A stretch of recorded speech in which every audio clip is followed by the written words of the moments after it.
Hello world, this is Tom Swiss again here with, well, I guess we're starting a video blog now. We're going to occasionally add video chapters to the Zen Pagan here after our successful one with Thorn Mooney at Free Spirit Gathering.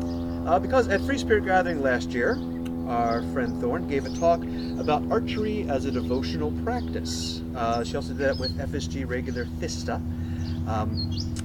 I'm not sure how out she is, so I don't want to give any fuller name for Thista. So I'm trying to give you credit, but I'm not sure how much credit I want to give you, Thista, if you see this. It had probably been 30 years since I picked up a bow before that, but it was a thing I was interested in as a kid, so went out to their workshop, shot a few arrows. Now, I am not on the same page as our friend Thorn about bow hunting. I'm a martial artist. I will happily prepare to put a shaft through a human being if needed, but as a vegan, I am against harming animals, even in a devotional practice. But I was reminded of how cool it is to let a few fly. Maybe I'll get myself a bow, I thought. Even browsed on eBay a little bit. Then, well, a couple months after that, as some of you know, my life kind of went sideways for a while. But this year, before Free Spirit Gathering, I got a message from a friend. She was cleaning out her attic and had an old bow and said, "Hey, didn't you go to that archery thing at Free Spirit last year? Do you want this?" Well, take the hint, right? So the bow, we mentioned before, shows up in quite a bit of mythology and ritual. Odysseus, when he returned home, was recognized because he was the only one who could draw his extremely heavy bow. Apollo was the god of archery. We have Sagittarius the archer in the zodiac. And in Tibet and Japan, arrows play roles in significant rituals.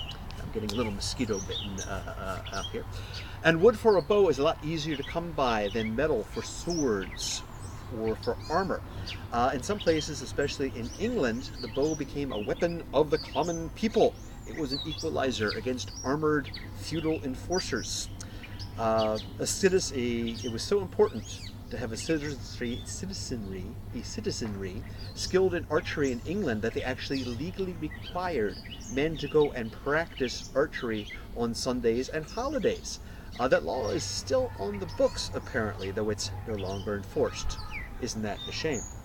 Now, on the other side of things, back in the 1950s, I think he actually wrote it in the late 40s, Eugen Herrigel wrote the famous book, Zen in the Art of Archery. This was an important introduction to Zen for Western audiences. Now, later scholars have actually questioned whether his teacher was teaching anything that could legitimately be called Zen.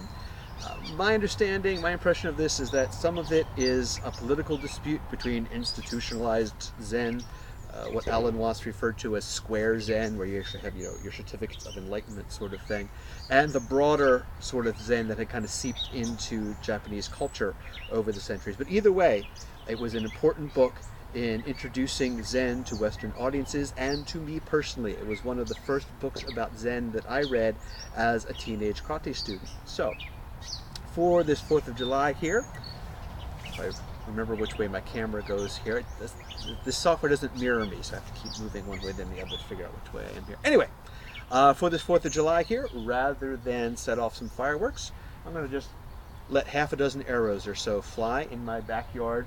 Very short range target because I'm just shooting up against the back fence here. Let's see if we adjust this a little bit. Can we get, there we go. See my lovely little bag full of paper bags target with some lawn bags behind it as a stopper, and the fence, if I really mess up, we'll put some arrows into the fence here. So, happy Independence Day. And let's see what we've got. There we go. That knocks pretty tight, more than I thought.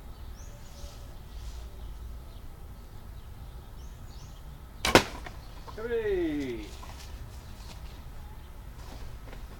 Maybe we should brace that so it doesn't fall backwards with each shot. Wouldn't that be an idea?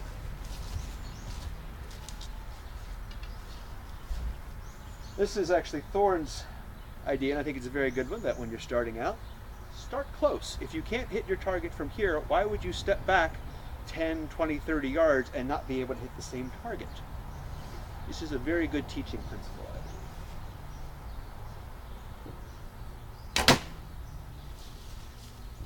Start small. Start close. Do the simple things first.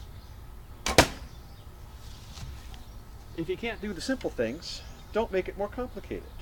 That's kind of a Zen idea. When I'm teaching karate, we don't teach you the flying kicks first.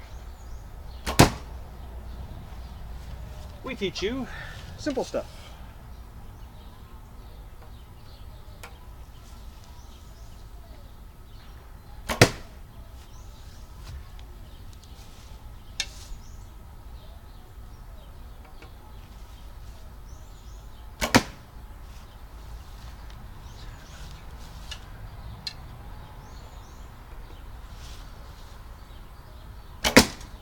There we go. Hooray! I shot arrows. Hooray! I shot arrows and nobody got an arrow in them. And in fact, I hit the bag with all 6 arrows. Hooray! That's success. So, that is our video blog on Zen Paganism in the Art of Archery. We'll be at Starwood next week, and I'm hoping that Thorn Mooney and I will again get to sit down and do a little video blog. And so maybe we'll see you then.